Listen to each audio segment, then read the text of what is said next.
ఇక నల్గొండ జిల్లా మిర్యాలగూడ మున్సిపాలిటీ పరిధిలో అక్రమ నిర్మించిన పలు ఇళ్లను అధికారులు కూల్చివేశారు. పట్టణంలోని తాళ్లగడ్డ ఇందిరమ్మ కాలనీలో అసైన్డ్ భూములను కొందరు అక్రమార్కులు ఫ్లాట్లుగా చేసి అమ్మకానికి చేపట్టారు. అయినప్పటికీ అధికారులు చర్యలు తీసుకోలేదు. ఈ క్రమంలో విషయం ఆర్డీఓ రోహిత్ సింగ్ దృష్టికి తీసుకెళ్లడంతో రెవెన్యూ సిబ్బందిని ఆదేశించారు. ఆర్డీఓ ఆదేశాల మేరకు సంబంధిత స్థలంలో అక్రమంగా నిర్మించిన 7 ఇళ్లను పోలీసుల బందోబస్తుతో రెవెన్యూ అధికారులు కూల్చివేశారు. 5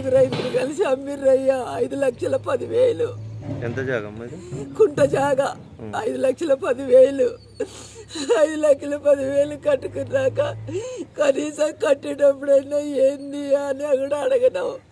కట్టుకోండి మీకు ఏమి కాదన్నారయ్యా. అయ్యా 7 లక్షలన్నర పెట్టి కట్టినయ్యా. అప్పు తెచ్చిన 2.5 మిత్తి కడిగి తెచ్చిన.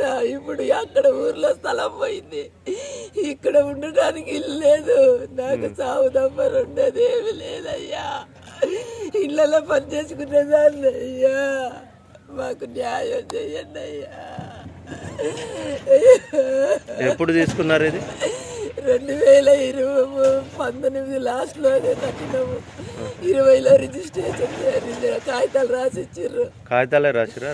కాగితాలు రాసిచ్చిర్రు. మేము అప్పటికి అడిగినాము నీకు ఎలాంటి ప్రాబ్లం లేదు. ఇప్పుడు